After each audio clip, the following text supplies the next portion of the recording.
좌우에 계신 성도들과 성도의 교제를 나누겠습니다. 하나님은 당신을 사랑하십니다. 당신은 복의 근원이 되고 축복의 통로가 될 것입니다. 당신의 삶은 하나님의 은혜로 모든 것이 합력하여 선을 이룰 것입니다. 아멘. 꼭 그와 같이 되시기를 축원합니다. 제가 6월달, 매년 6월달, 12월달이 되면은 건강검진을 위해서 병원에 끌려가야 되죠. 그래서 중증암센터에 끌려가서 몸을 검사를 받습니다. 워낙 거기 계신 교수님들이 바쁘고 하기 때문에 예약된 시간에 가도 한두 시간은 기다리는 것은 여사일이다 하고 참아야지 화를 낼 수도 짜증 낼 수도 없는 그런 상황입니다. 이번 달에도 갔다가 한 시간을 기다리면서 두 모녀를 보게 되었습니다. 첫 번째 모녀는 진료실에 갔다 오는데 나오자마자 엄마가 딸을 껴안고 웁니다.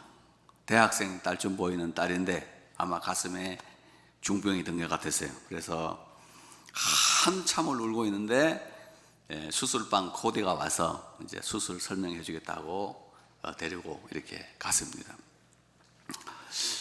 어린 나이에 큰 충격을 받은 것 같습니다. 엄마도 충격을 받아서 눈물이 우는데 거기 사람 많아서 소리 내어서 울 수나 있나요? 하염없이 그냥 눈물을 흘리고 있길래 옆에 앉았다가 주여 저들의 눈물을 닦아주옵소서.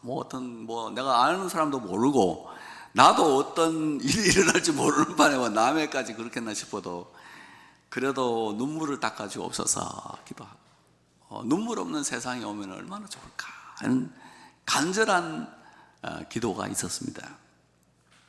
얼마 뒤에는 두 번째 모녀가 나왔는데 여기는 나이가 많은 엄마를 모시고 온 딸이에요. 아마 결혼을 한 장성한 딸이 엄마를 모시고 왔는데 나갔다가 그 진료하는 그 공간을 나갔다가 다시 들어와서 묻습니다.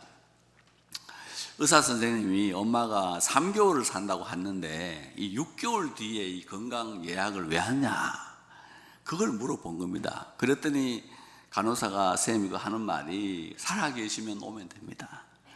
살아계시면 오시면 된다. 그리고 3개월 시한부 판단을 받았다고 해도 꼭 3개월에 죽는 건 아니고 왕왕 살아서 오시는 분도 있습니다. 그리고 다음 진료가 없다 그러면 이 환자들이 자기가 죽는 걸 알고 자기 인생을 체념하고 낙심하고 가족들을 괴롭히기 때문에 다음에 예약 날짜라도 잡아놓으면 그때까지 한번 잘해보자 그러면서 어떻게든 끌고 갈 수 있다는 희망을 주기 위해서 그런 걸 합니다. 이렇게 한참 설명을 하는 것을 들었습니다. 사람들이 과학이 발달해서 내일을 알고 싶어 합니다. 미래를 알고 싶어 합니다. 그런데 3개월 뒤에 죽는다는 걸 아는 것이 행복할까? 내 인생의 끝나는 시간이 내일 모레라는 걸 알면은 그게 얼마나 더 불행할 것인가를 생각해 보았습니다. 그리고 또 나는 시한부가 아니고 엄마는 시한부인 것 같지만 사실 우리 다 시한부 인생입니다. 영원히 사는 사람 없습니다. 다 이 땅을 떠나야 되고 언젠가는 이 땅을 벗어나야 되지만 그 시기와 때를 모를 뿐입니다. 그래서 하나님께서는 우리들에게 너희의 장래일을 나에게 부탁해라. 내 자녀들의 일과 너의 장래일에 대하여 나에게 부탁하라고 합니다. 너희들은 어차피 장래를 모르지 않느냐. 미래를 알려고 묻지 마라. 점장이들에게 묻고 예언가들에게 물으면 둘 다 죽이라 그랬지 않습니까? 성경에 묻는 자와 대답하는 자 다 죽여라. 왜? 모르는 말로 거짓말 할 뿐이지 인간이 그걸 어떻게 아느냐 그러면서 우리들에게는 부탁하라고 합니다. 너희들은 모르니까 미래를 아는 나에게 부탁을 하고 나와 동행만 하면 되는 거다. 이렇게 말씀을 하는 겁니다. 기도는 언제든지 필요하고 우리의 장래를 위해서 필요한데 사람들은 기도를 잘 하지 않습니다. 한 유대인 젊은이가 기도를 하도 안 합니다. 그래서 선생님이 묻습니다. 너는 왜 기도를 안 하는 거냐?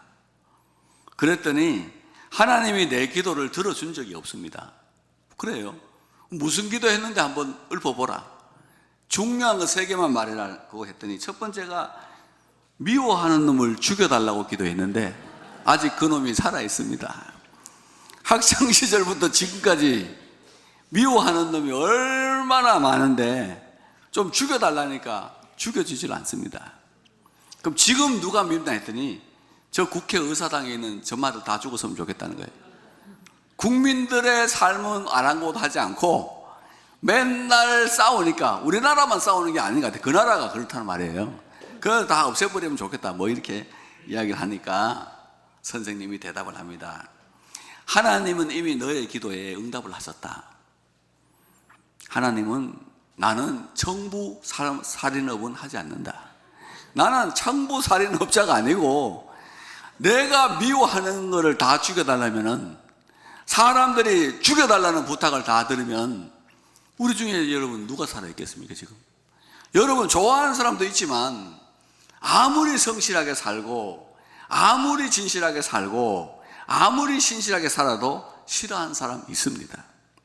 하나님이 청부살인에 대해서 기도를 다 들어주신다면 아마 우리 교회 부목사님은 나 죽도록 기도할 거예요. 내가 없어지면은 담임 목사 할 수 있잖아요. 그 뭐 전도사는 가만히 있어요. 부목사 죽도록 기도하죠. 그런 식으로 기도하면은 이 땅에 남아있을 사람이 하나도 없어요. 그 하나님은 청부살인을 들어주지 않는다. 응답의 내용이 뭐냐? 미워하는 사람은 죽지도 않고 떠나지도 않고 너를 미치게 만들고 내 마음을 지옥으로 만든다. 여러분, 미운 사람 아무리 죽게 해보세요. 안 떠납니다. 죽지도 않습니다. 나를 미치게 만들어버립니다. 내 마음을 지옥으로 만들어버려요. 그럼 대책이 뭐냐 이게? 포용하는 사람만 살아남는다.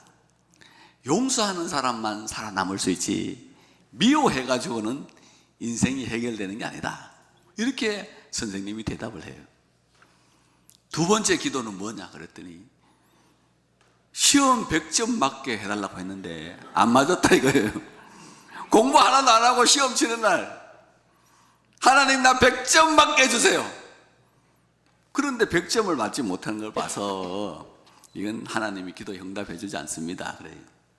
그때 선생님이 너의 기도에 하나님이 이미 응답을 하셨다.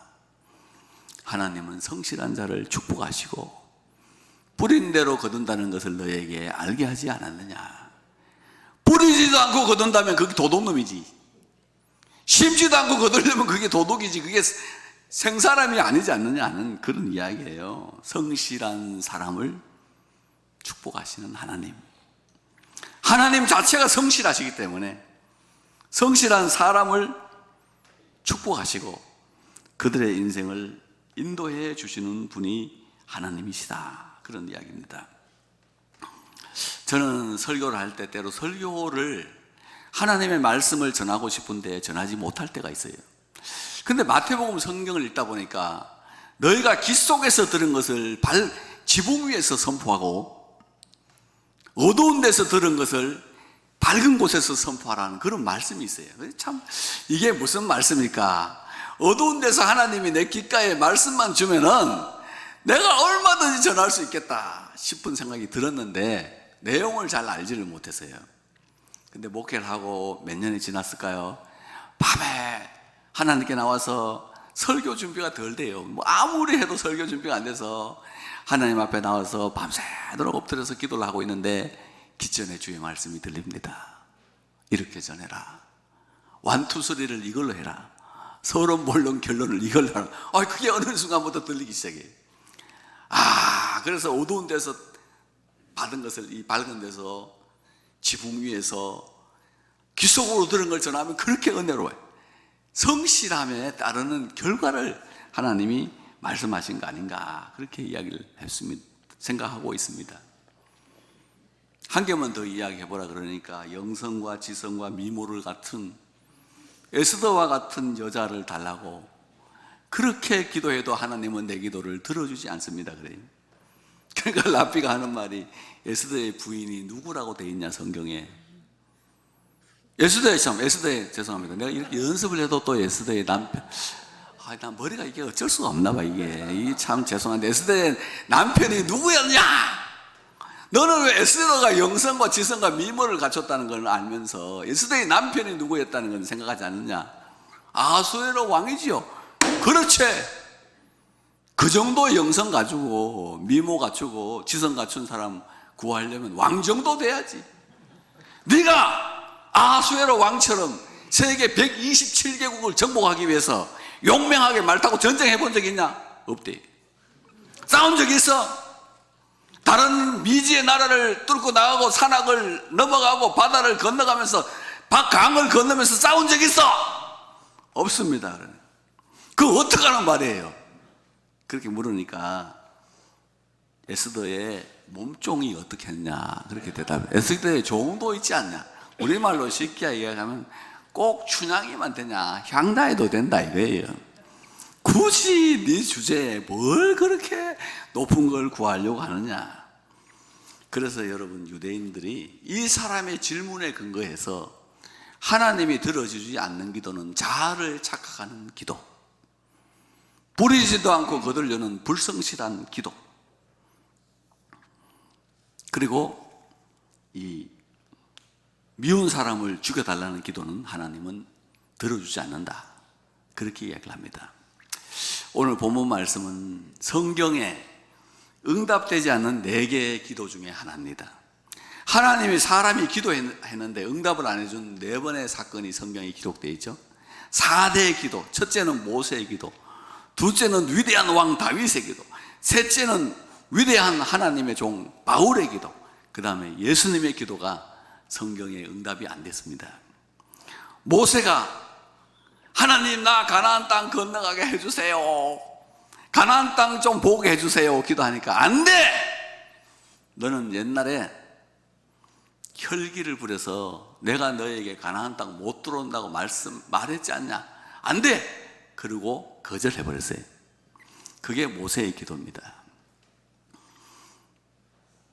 제가 교회를 처음 하고 나서 우리 가족들을 모아놓고 호를 짓기를 한번 해본 적이 있습니다. 뭐 도산 안창호, 백범 김구, 그래서 호를 지으려고.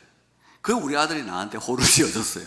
혈기 김진현, 혈기 김진현이라고 지어서 나는 그때 굉장히 큰 충격을 받았습니다. 난 하루 종일 성경만 보니까 성경 김진현 그러든지 아니면 뭐 밤새도록 기도하니까 철야 김진현 그럴 줄 알았더니 아이의 눈에 비친 모습은 혈기 김진현, 김혈기 목사라는 거예요. 야, 나 그때 충격을 받아서 그날부터 온유하고 겸손해서 이 큰 교회가 된 거예요. 하여튼 지금 온유하고 겸손해. 그런데 그날부터 충격을 받았어요. 내가 애 눈에 비치는 이게 혈기밖에 없구나. 참 부끄러웠습니다. 그리고 온유하고 겸손하게 살아야 되겠다 했더니 어느 날부터 교회가 오게 했어요. 이게 사실은 교회를 전부 우리 이삭이가 부흥을 시킨 거예요. 인간이 지금 옛날처럼 내가 혈기를 부렸으면 지금 한 명도 없을 수도 있어요. 근데 지금은 웬만하면 참고 모른 척하고 눈 감고 지내고 귀를 닫고 지내고 입을 막고 지내고 있어요. 아무 말 안 하고 살아가려고 노력하죠. 다윗의 기도. 다윗 사고 쳤잖아요. 애가 불륜한 사람 밧세바 사이에 애가 태어나요. 선지자가 태어난 애 죽으리라 그랬어요. 그런데 애가 태어났는데 태어난 애가 무슨 죄가 있어? 그러니까 하나님 살려달라고 금식 기도를 일주일 했는데 하나님 데려가 버렸어. 그건 응답 안 해줘요. 죄로 말미암는 기도거든. 바울의 기도. 바울이 복음을 전하는데 몸이 아파서 불편해요. 안질이 발생하고 간질이 자주 발생하니까 하나님 나 좀 치료해 주세요. 전 세계를 뛰어다니면서 복음 전할 수 있도록 나를 치료해 달라 그러니까 하나님 내 은혜가 너에게 족하도다.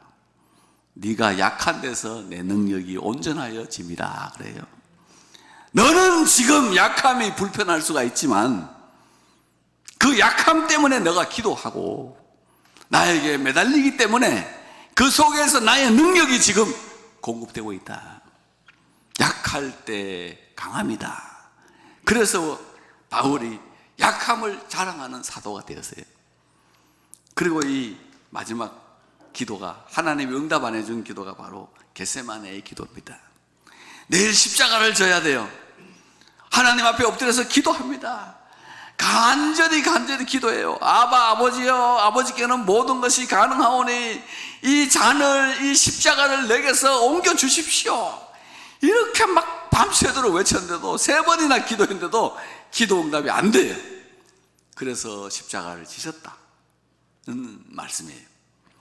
그러면 오늘 이 예수님이 기도가 응답되지 않은 이 겟세마네 기도를 통해서, 이 말씀을 통해서 하나님은 우리에게 언제 기도해야 되는지를 알려주시는 겁니다. 예수님께서 이렇게 말씀하셔요. 내 마음이 심히 고민하여 죽게 되었다. 예수께서 심히 놀라시며 슬퍼하셨다.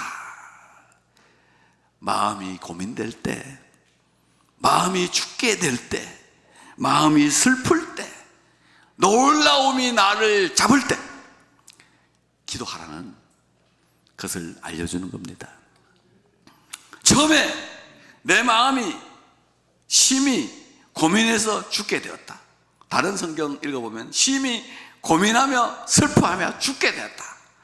이렇게 했는데 예수님께서 기도를 1번, 2번, 3번 이렇게 하시더니 벌떡 일어나셔가지고 일어나라, 함께 가자. 나를 파는 자가 가까이 왔다. 이제 됐다. 인자가 죄인의 손에 팔린다. 때는 왔다. 함께 가자. 그리고 용기 있게 십자가를 져버리시는 거예요. 기도하는 동안 그 슬픈 마음 속에 하나님의 용기가 들어오게 된 거죠. 그리고 그 슬픔을 통하여 기도하고 기도하는 동안에 현실은 바뀌지 않았어요. 그러나 현실을 마주할 수 있는 힘, 현실을 뚫을 수 있는 힘, 현실을 넘어갈 수 있는 힘, 현실 너머에 있는 부활, 현실 너머에 있는 죄사함, 현실 너머에 있는 예배, 현실 너머에 있는 교회, 현실 너머에 있는 천국을 보신 거예요. 그래서 그냥 뚫어버린 거예요. 기도해서 현실이 바뀌지 않는다고 해서 아무 낙심할 거 없어요. 기도하면 현실을 마주할 수 있는 힘, 현실을 넘어갈 수 있는 힘, 현실을 뚫을 수 있는 힘, 현실을 넘어가고 뚫고 정복할 수 있는 힘이 부어진 줄 믿습니다. 그 기도함을 통해서 예수님께서는 자기가 지는 십자가를 통해서 사람들이 죄사함을 받고 죄사함 받은 사람들이 모이고 교회를 이루고 성령을 받고 하는, 그래서 하나님 나라에 들어가는 엄청난 희망을 보신 거예요. 그래서 일어나라, 함께 가자. 죄송합니다. 주스입니다. 맹물은 아니에요. 그런데 어쨌든 목이 좀 메였네요. 죄송합니다. 그런데 이 현실을 이길 수 있는 힘, 뚫을 수 있는 힘은 기도로부터 나옵니다. 마음이 슬플 때 기도하세요. 고민될 때 기도하시기 바랍니다. 죽게 되었을 때, 우울할 때 기도할 수 있는 은혜가 있기를 축복합니다. 어떤 분들은 그래요. 평상시에 잘 기도하다가 슬픈 일 만나면 기도 안 해요. 그렇게 하면 안 되고 평상시에 놀다가 슬픈 일 만나면 기도하시기를 축복합니다. 뭐가 아멘이요? 늘 기도를 하다가 슬픈 일 만나면 더 세게 해야지. 거기다 또 아멘 할 것도 뭐요? 슬프잖아. 그래서 기도해야지. 그러니까 미래를 볼 때, 예수님은 내일의 십자가를 볼 때 너무 무거웠던 거예요. 그래서 기도하신 겁니다. 사람은 누구나 내일을 볼 때 무겁습니다. 미래를 볼 때 힘들어요. 내일을 바라볼 때 깜깜해요. 그 앞에서 좌절만 할 것이 아니라 하나님 앞에 기도해야 된다. 그리고 특별히 내 뜻과 하나님의 뜻이 충돌될 때 기도해야 돼요. 아버지께는 모든 것이 가능하오니 이 잔을 내게서 옮기시옵소서. 이 십자가를 내게서 옮겨달라. 그러나 나의 원대로 마시고 아버지의 원대로 되기를 원합니다. 내 뜻대로 하지 마시고 누구 뜻대로? 아버지의 뜻대로 되기를 원합니다. 예수님은 기도하다가 아버지의 뜻을 발견했어요. 십자가를 지고 죽으라. 그리고 인류를 죄와 사망과 영원한 멸망으로부터 구원하라 하는 응답을 받게 되었어요. 그 응답이 나왔다라고는 성경에 기록되지 않지만 구름으로 하나님이 얼굴을 가리셨다. 그러니까 하나님이 갑자기 늘 친밀하게 하다가 십자가의 기도 앞에는 무응답으로 나가시는 거예요. 그러니까 이 져야 되는구나. 이 십자가는 져야 된다. 그래서 예수님이 십자가를 지심으로 거기서 흘린 피로 우리의 죄를 다 씻으셨습니다. 죄와 사망의 세력을 철폐하셨습니다. 지옥과 마귀의 세력을 철폐하셨습니다. 우울과 지옥의 세력을 철폐하셨습니다. 영원한 영생의 세계를 열어주신 거예요. 그래서 예수 믿는 사람들은 전쟁 중에도 평화를 누릴 수 있고 죽을 때도 웃으면서 죽을 수 있어요. 왜? 예수 그리스도의 십자가의 복음의 능력에 의해서. 그렇잖아요. 그 어떤 분들은 목사님 세상에는 사랑이 없다 그래. 사랑이 없다고 느껴지면 십자가를 보세요. 자기 아들을 죽이시면서까지 그 무참한 십자가에 죽이시면서까지 나를 사랑한 하나님의 사랑이 보일 겁니다. 그 사랑이 보여질 때, 그 사랑이 느껴질 때 유한한 인간의 사랑에 매이지도 않고 인간 사랑 못 받는다고 우울증 빠질 이유도 없고 공황장애 갈 이유도 없고 심리적 아픔을 겪을 아무 이유가 없어요.